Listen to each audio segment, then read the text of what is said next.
okay? Okay. Well, can you hear me okay? Perfect. All right, we're going to get started. So as a reminder, we've been going through, I feel like I have like super desk here. I'm not sure what to do with all these podiums.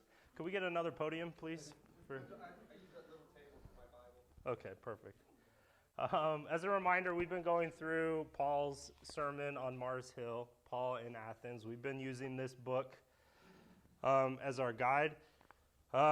You might think, wow, that's a small section of scripture to squeeze 13 whatever lessons out of it is. But once you get into it, Mac definitely finds a way to do that, and he does a good job. So I would recommend just as a little commercial, this book that we're all kind of sharing is Paul's Sermon on Mars Hill by Mac Lyon. Highly recommend.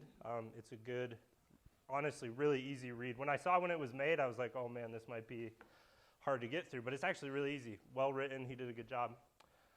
So yeah, we're just going to dive right in. Today we're going to be focusing mostly on 2 verses. So we're doing 2 chapters of this book that are really focusing on these 2 verses. But as I was telling Clint earlier, it's really hard to not also touch on stuff outside of the 2 verses that you're allowed. So Eric, there's one comment that I have in this class that is going to come up again in your verse, but I think we're going to try to tie it all together. And I think we'll manage to do that. So let's start off by reading Acts 17, 23 through 25. Let's open our Bibles, get that open, and if anyone has it open, go ahead and read those 2 verses. For as I was walking along, I saw your many shrines, and one of your altars had this inscription on it, to an unknown God. This God whom you worship without knowing is the one I'm telling you about. He is the God who made the world and everything in it. Since he is Lord of heaven and earth, he doesn't live in man-made temples, and human hands can't serve his needs, for he has none. He himself gives life and breath to everything and satisfies everything. Cool, thank you. Has anyone ever been to Athens? Oh, cool. 3 people? That's awesome. What was it like? What was the experience like for you? I've never been, so tell me. Crowded? Crowded? I think the places you go are just a lot more gigantic in person than what we imagined. Yeah. Like the places, and then to know that how they were built and brought about, they didn't have the machinery that we do today. So I think it's even more amazing than some of the things we make today because of how it was made and preserved. It's still there, yeah, absolutely, yeah, definitely. I haven't been to Athens, but I've been to Nashville. Which, there's one section of Nashville which I'm told is pretty similar. I'm just kidding. Yeah, no, absolutely, the scale, I think, right? Everything's just massive, and it's so well preserved, right? Like, it's just, I was thinking about that too. I haven't been over there, but just walking around, right, you might find a little grocery store that is partial connected to a ruin or something, right? It's very commonplace almost. Cool. Any other comments on anyone that's been to Athens? I like how when you're up on that hill where all the Parthenon and everything, Yeah. You can see so much. Yeah. Because you're up high and you climb up to it. Just take it all in. Yeah, you can see so far. That's crazy. Yeah, I definitely want to go.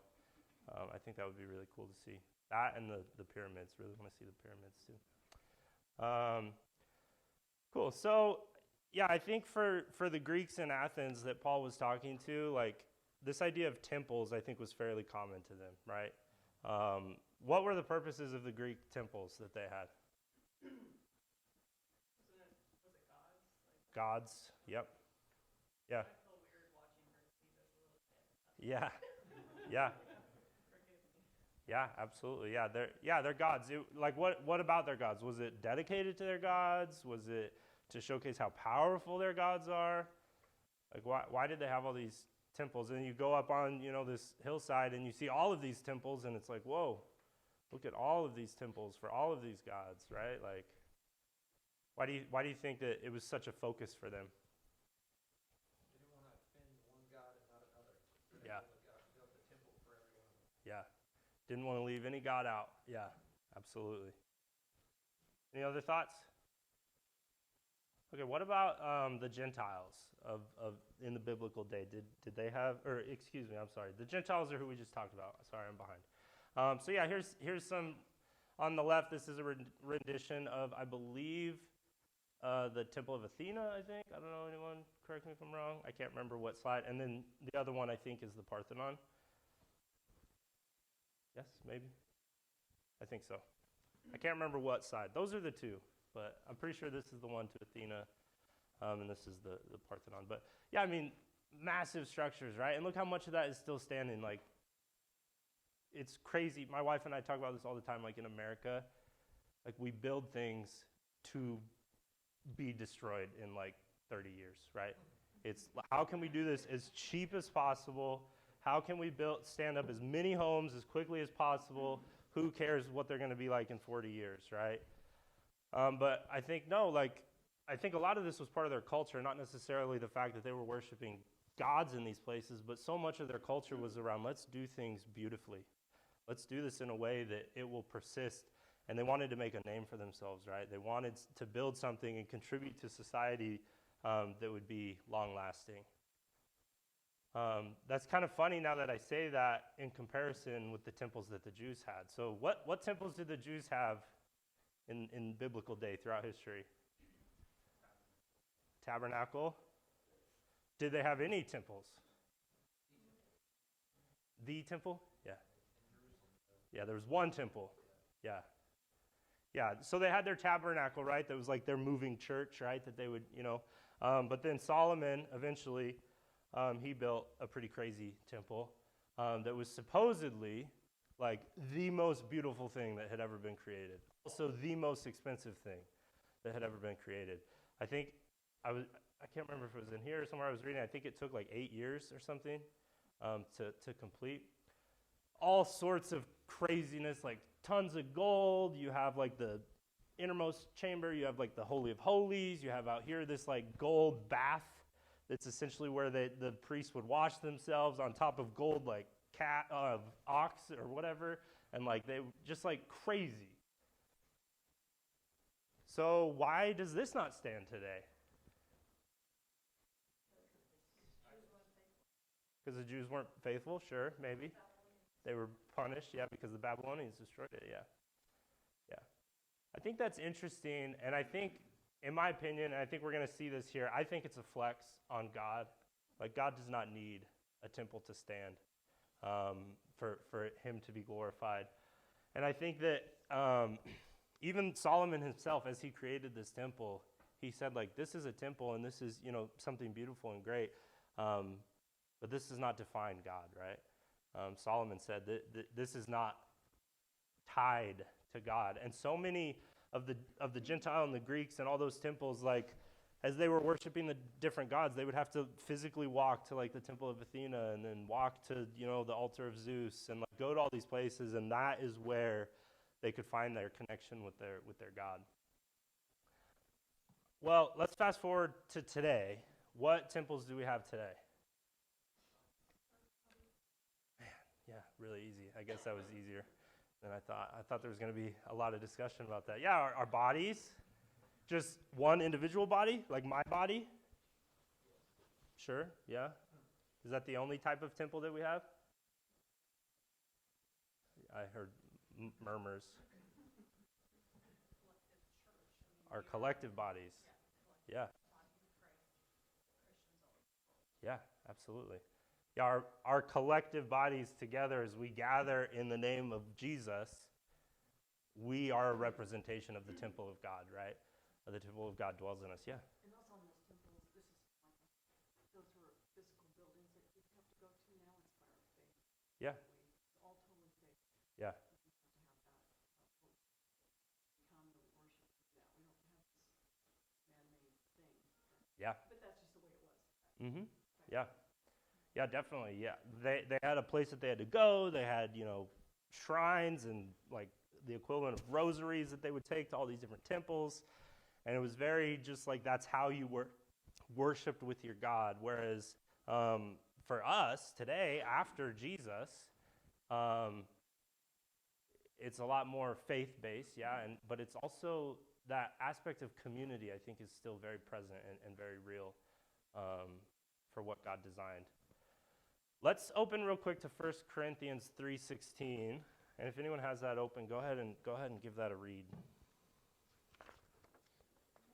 Don't you know that you yourselves are God's temple and that God's Spirit dwells in your midst? If anyone destroys God's temple, God will destroy that person. For God's temple is sacred, and you together are that temple. Yeah, right? So God dwells in our midst when we gather, right? That temple is, yes, it's our body is a temple of God, yes, but also when we gather, we collectively become that temple and the place where God dwells, right? Yeah. Any thoughts on that? Yeah, that we are the body of Christ in general, and then when we separate, because God knows we're going to go to work and back to our jobs. We've got to be the light wherever we go, so Christ is with us, Yeah. inside of us as we go. Yeah, definitely. There's a lot of darkness as well. Yeah. It's a mobile temple, yeah. Well, and it's interesting in these verses how possessive God is of this temple. Yeah. I mean, it straight up says you mess with this temple, God's going to come after you. I mean, he never said that about the old temple. No. He said, if they go and destroy it, they go and destroy it. I mean, he did get upset that after the return that they didn't finish building it because they were. thought It was more about their attitude, but yeah. But here they're straight up threat: if you destroy this temple, if you come after the church, it's gonna be a problem. Yeah, it's almost like that's what God intended the whole time. And maybe that's the only type of structure that could withstand time and history, yeah. Yeah, Mike? I think it's interesting too because I think there could be a little bit of thought because of the way that they took care of the temple in the Old Testament, and even I guess the opinion how they took care of their temples and stuff. There's always been kind of a reference Yeah. to those things. So at least it's taking care of them. Mm-hmm. And now it has shifted to that we're that temple, and how does that translate to us? Yeah, yeah. I mean, there's a great Devo thought right there, dude. Like, yeah, the amount of writings that we have on the procedure and stuff for how they would take care of the temple and the tabernacle and the process, right, to train the tribe of Levi. Now, fast forward to where we are the temple collectively. What's the procedures? What nourishment does it need, right? What going forward? Is that kind of yeah? Just to comment on that, if you move up to the bottom part of verse 10, it's let each one of us take care how he puts on it. I think there's huge emphasis there of something we usually quickly go Yeah. over. Yeah. Yeah, definitely, right? We have to be intentional with how we build upon it, right? And on that note, Yeah. like he says, build each other up, because it's as easy as, to tear each other down, Mm-hmm. to build each other up. So it's kind of, if you think about the Yeah. spiritual temple, Mm-hmm. they're messing with someone in his church, it could be one of us accidentally, Yeah. or flipping it around. And if the Holy Spirit's truly in us, which should be as a Christian, it will convict us when we examine ourselves, and it's like, oh my goodness, Yeah. forgive me, I should not be tearing you down, I should be building you up. Yeah, so not just intentional with how we build upon ourselves and our own temple, right, but the collective. Intentional with how we're dealing with others and building them up.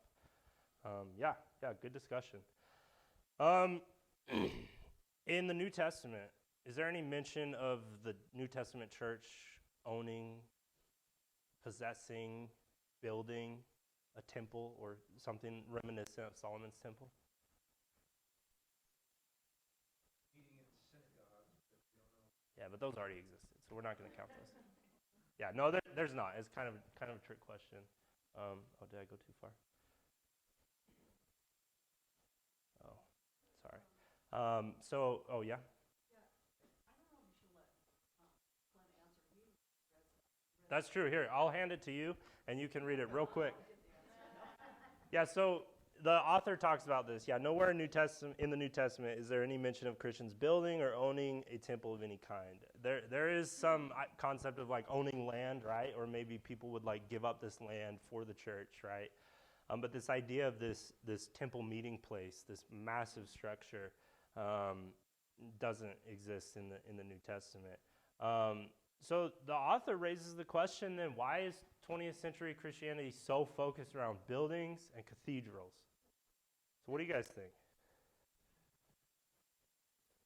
Did I hear someone laugh? If so, I want that person to talk. Yeah, go ahead. Sorry. I think it's the appearance of success and the appearance of Christianity. Funny enough, Brett and I were talking about this week because kids have a big eye, but sometimes when they see people, they kind of question like, there are supposedly this many Christians in the world, but why aren't they doing this? Mm. And I think it was just this. A lot of people want to seem and appear a particular way. Yeah. And I think we do that sometimes with our buildings. And you mentioned Rome, and Athens. They both just wanted to be seen as these gigantic, nations. Yeah. And they did things and built things to be seen. They could back it up a lot of times With their armies military, yeah. and things. But I think that's their goal was to be seen. They Yeah. wanted the whole world to know who they were. And we do too, as Christians, we should, but not by our buildings and not by the things we do, but by our love. Yeah. And so Yeah. Definitely, yeah. Yeah, good comment. Yeah, Blake? Definitely similar with what she's saying. I don't think back then it was necessarily ever for glorifying God necessarily as much as it was about glorifying themselves. Look what we can build. Look what beautiful statues, paintings. Look at what beautiful things we can create. Sure, maybe they would express that it was all to show the beauty of God or whatever it is, but I don't think it was ever necessarily about that. It was Yeah. glorify themselves as the creators of the Yeah. Yeah. Any other thoughts? Yeah, we're in a consistent battle against the flesh, since we are literally in the flesh and the spirit. Yeah. So the flesh is like, okay, what can I see? And then I got to convince my coworkers or my boss that's rich or something, and they're only going to come if it's a huge building because they think of big things, right? Yeah. So I've got to make it like God's big, like building wise, in addition, and then we'll work on the faith part. You know what I mean? Yeah. But if that rich person's really going to want to lower themselves and be humble, they're going to get to know God starts from a humble area of our life Yeah. and builds us up instead of the flesh way. Yeah. So the battle of our own is what we have to work on. Yeah, definitely. Yeah, I think, in 2 weeks, in the next time I teach, we're going to look at a famous cathedral called the Cathedral of Annunciation in Jerusalem, or in Nazareth. And it's the spot where they say, well, this is the house that Mary lived in when Jesus came and spoke to her, right? And all over there, you'll have either mosques or cathedrals from the Catholic Church where it's like, this is the blade of grass that Jesus walked on. Let's build a whole cathedral around it, right? So I think it's some of that. I think in some ways, I think as we get further separated from the time of Jesus, I do think for some of those things, like these massive cathedrals, I'm not talking about our building. I'm talking about like in the Catholic Church and some of those mosques. I do think that there's sometimes a desire to put yourself in a world or in the presence or in a place where you know that Jesus like physically was, right? And like we go on mission trips all the time, right? Or we might go to Israel and we might literally walk where Jesus walked, and that is great. But yeah, I think this somewhat gets a little separated from what God intended, right? Because God did not intend to have Christianity tied to one, geography or one location.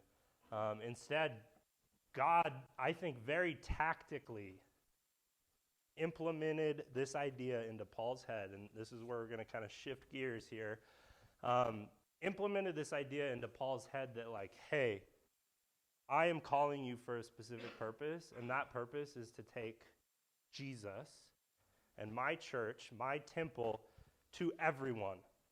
And you cannot do that if you are tied to a physical location or a physical temple. I think it's something very calculated that God did, and that Paul himself was felt very personally called to accomplish. Any thoughts on that? Yeah. I recall, or think back to John 4 when he was talking to the Samaritan woman, and that's what he says.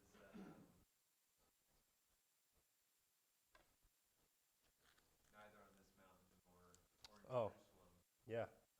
but in spirit and truth. In spirit and in truth, yeah. Yeah, and where does the Spirit dwell? I mean, with us together as the collective, right? Yeah, absolutely. Good comment. Any other thoughts? All right, I have a silly meme in here that I now regret, but if Tommy can do memes, I can do memes, all right?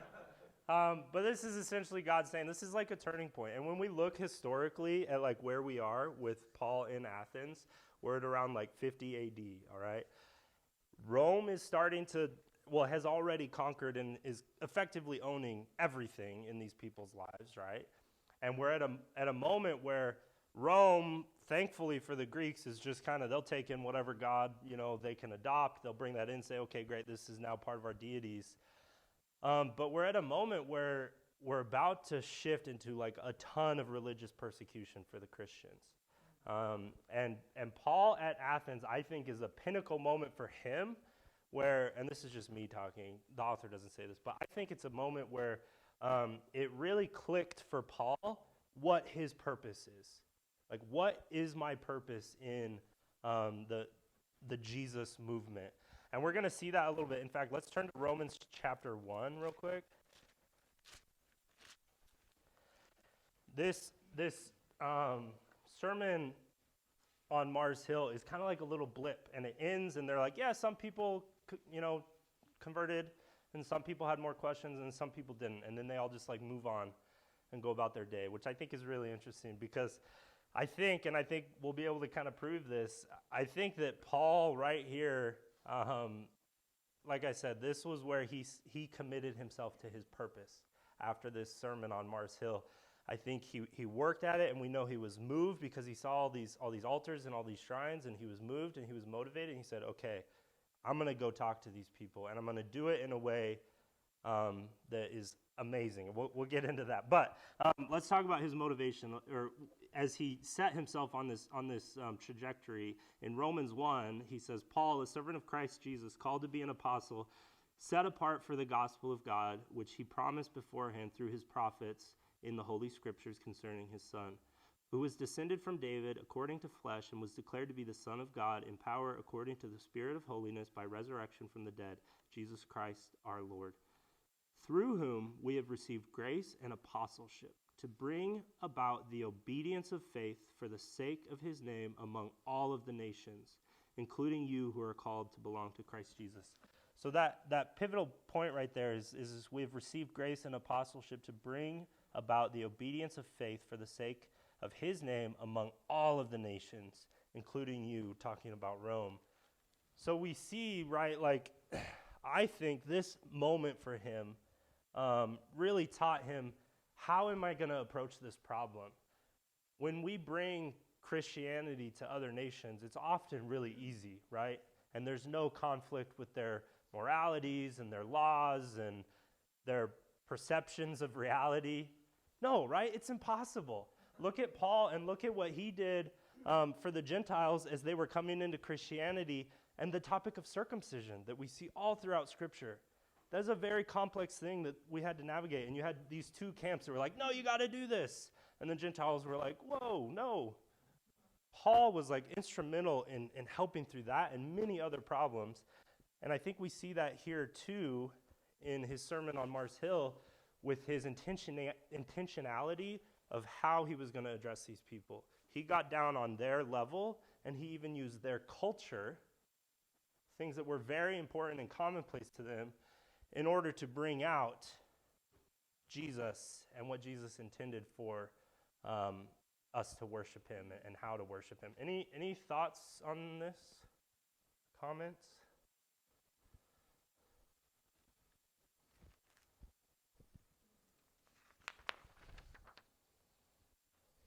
Okay, we're going to move on. All right, anyone know who Pliny the Younger is? Who is he?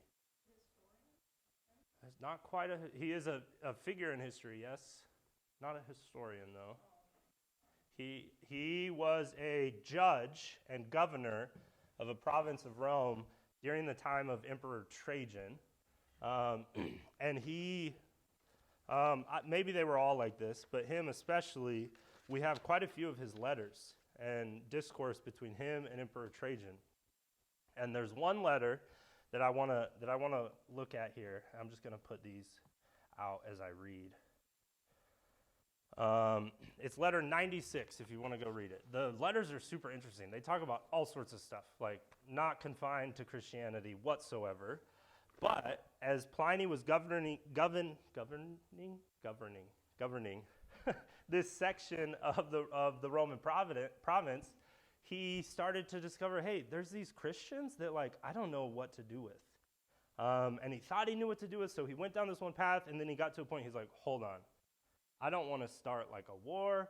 I'm going to write to Emperor Trajan and say, hey, what do we do about all this? All right, I think we have enough time to read it. So I'm going to read this. So close your eyes, and it's kind of long. Close your eyes, leave them open, whatever, but we're gonna read through this real quick. It is my custom, sir, to refer to you in all cases where I do not feel sure, for who can better direct my doubts or inform my ignorance? I have never been present in any legal examination of the Christians, and I do not know, therefore, what are the usual penalties passed upon them, or the limits of these penalties, or how searching an inquiry should be made. I have hesitated a great deal in considering whether any distinctions should be drawn according to the ages of those accused, whether the weak should be punished as severely as the more robust, whether if we renounce their faith they should be pardoned, or whether the man who was once a Christian should gain nothing by recanting, whether the name itself, even though otherwise innocent of a crime, should be punished, or only the crimes that gather around it. Sounds pretty reasonable, right? If you're, a secular governor of Rome. So I'm going to fast forward a little bit. He also talks through there. He's like, I'm also wondering, well, what if they're a Roman citizen and they're a Christian, and then they recant, and then they bow to our deities? Well, what do we do then? So here's what he did. He goes through and he says, I have adopted this case so far. This is what I've been doing, Trajan. Tell me if I'm right. I ask, are you a Christian? If they say yes, I repeat the question a second and a third time, warning them of the penalties it entails, and if they persist, I order them to be taken away from prison.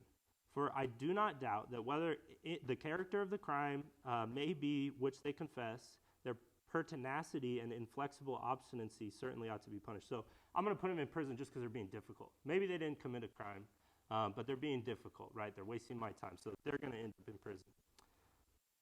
Fast forwarding again, those who denied that they had been Christians and called upon the gods in the usual formula, reciting the words after me, those who offered incense and wine before your image, you being Trajan, which I have given orders to be brought forward for this purpose, together with the statutes of the deities, all such I considered should be discharged. They can go, especially after they curse the name of Christ, which it is said, those who are really Christians cannot be induced to do so. Others, whose name were given me by an informer, first said that they were Christians and afterwards denied it, declaring that they had been, but they were so no longer. Some of them having recanted many, many years before, one as long as 20 years back. They all worshipped your image and the statutes of the deities and cursed the name of Christ. Okay, so what was their crime? What does he say was their crime?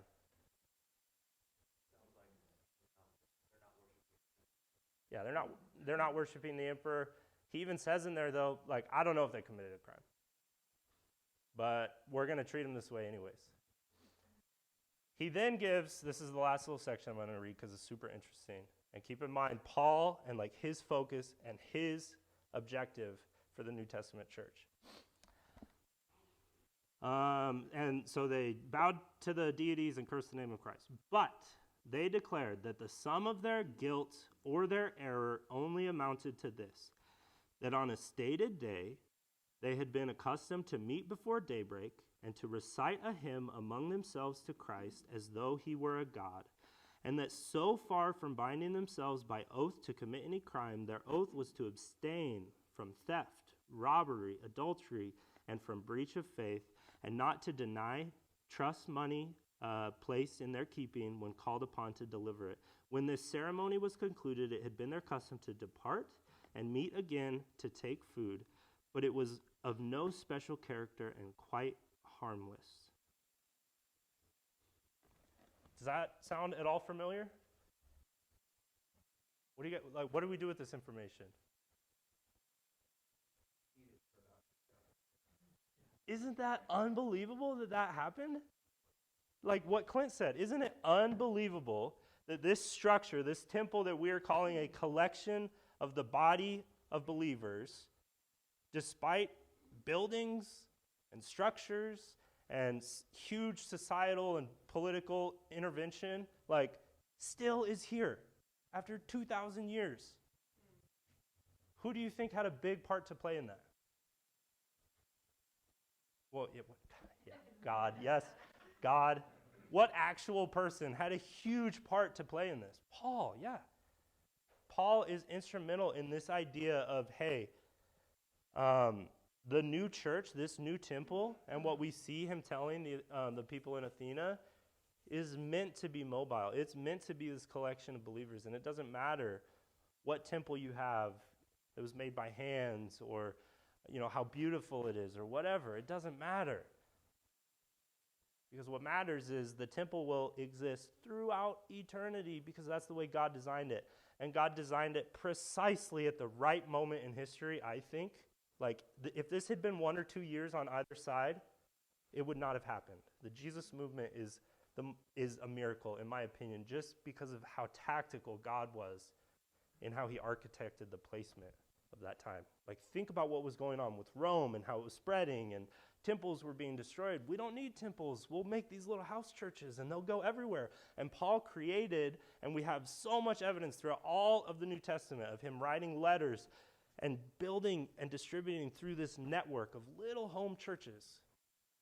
That is the temple of God. That's pretty cool. Any thoughts? Well, I just keep thinking how every time it's a division, because he even says there's going to be division against family members, and even in the home it gets like, dad's doing this, we're doing this, they're like that anyway. Yeah. And then when you get into politics, and unfortunately homosexuality is like everywhere, and so I have a few friends that struggle with that, and it's hard. Mm-hmm. And so it's like God divides his people from that, and they want us to go with the crowd. Yeah. And so we're separate again. Yeah. Well, I mean, political issues aside, I think it's amazing the way that Paul crafted his message to be so intentionally focused on their culture in order to grasp their attention, in order to have second, third, fourth conversations. But from that perspective, this was the easy part for Paul. Once one of these people said, okay, yeah, I want to become a Christian, and then they found out, oh, wait, what all has to change in my life? Like, all of these things, that's where you get into the nitty-gritty, and part of, we have many, many letters from Paul about how intimately he had to work with these people to say, hey, like, there's ways around these, societal and cultural problems. Let's work together and get through it, just like he did with circumcision and the Gentiles, right? Yeah, Blake? I think it's really cool to think about, like, maybe what your average perspective was for just a random Christian during this time. Like, for us, we go to church Sundays and Wednesdays, and we get up and do the thing, and then, I say we, I also mean me. Sometimes we just treat it like any other thing.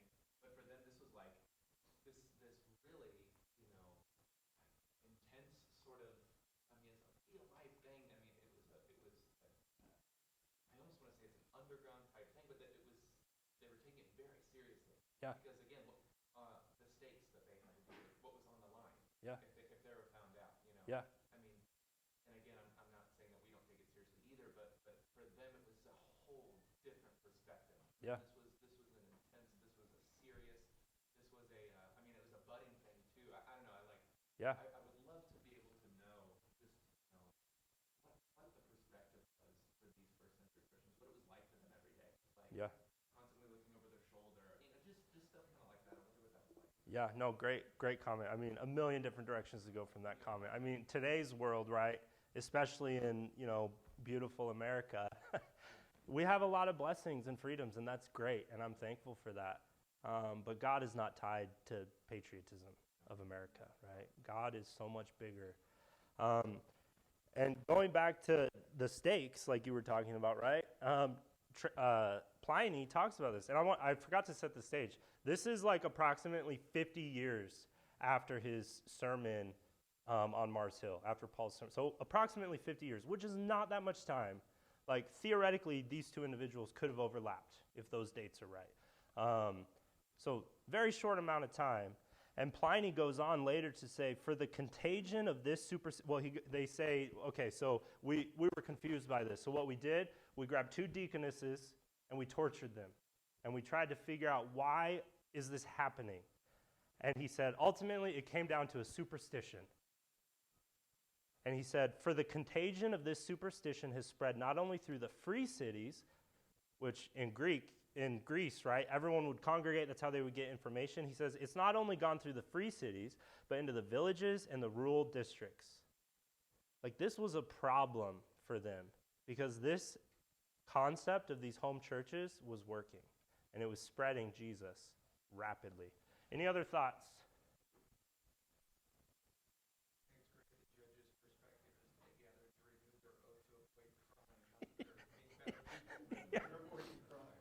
Like, how confusing.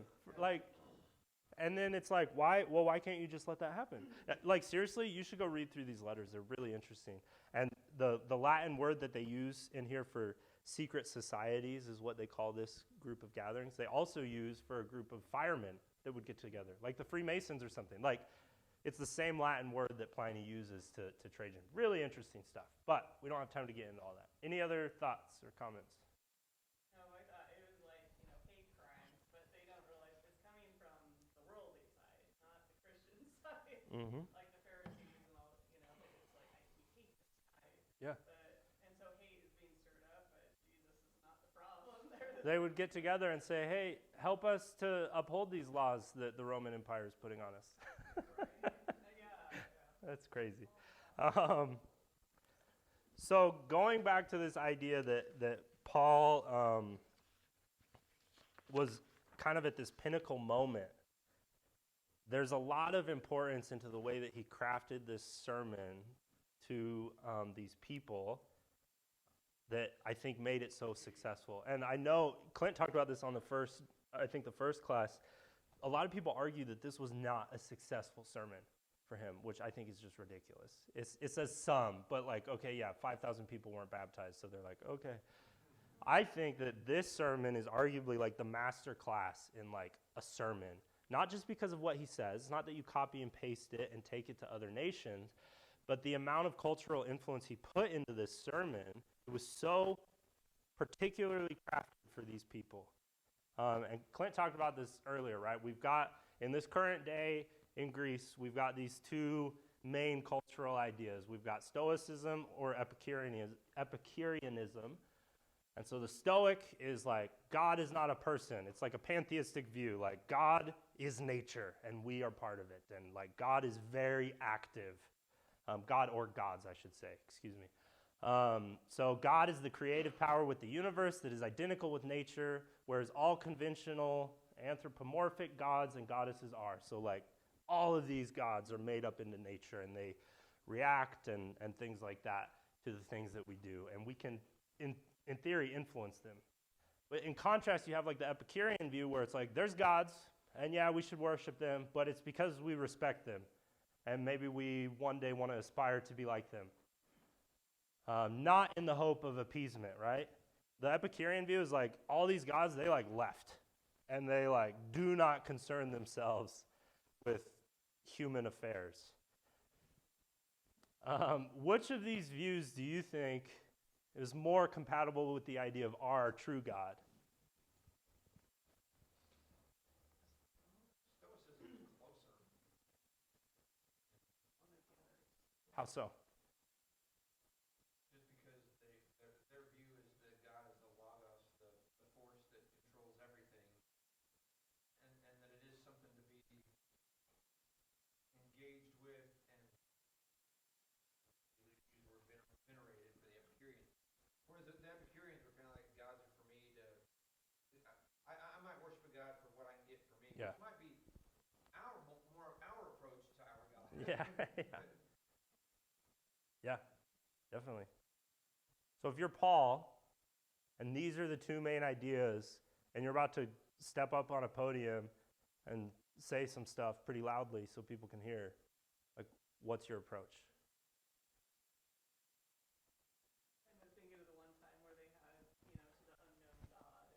Yeah. talking about this is who he is. Yeah. Dismiss all these other non-existent Yeah. authors. Yeah. Yeah. Or both, maybe both, yeah. It does sort of make sense, just from a like a logistical standpoint, why Paul's sermon might quote unquote fail, because the idea of our God goes directly against both of those ideas of Stoicism and Epicureanism, like fully 100%.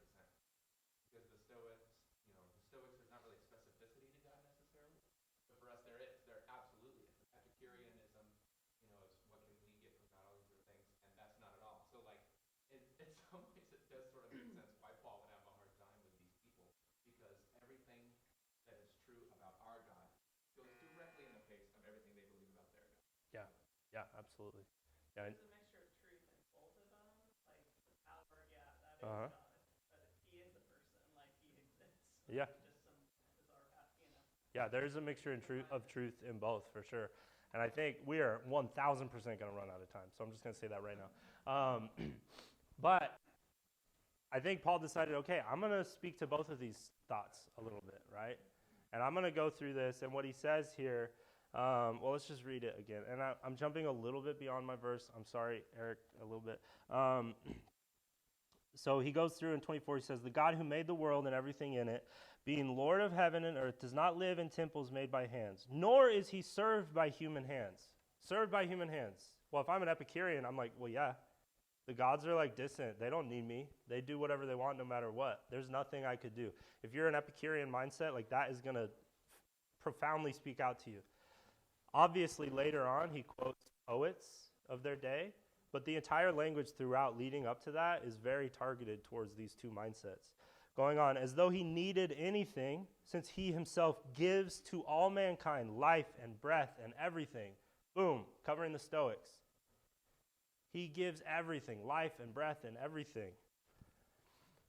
Additionally, he never quoted the Old Testament, and some people give Paul grief for this, but they just don't understand what he was doing. Like, obviously, he would never quote the Old Testament. Doesn't mention Jesus or Christ throughout this whole thing. Instead, he says the man God appointed.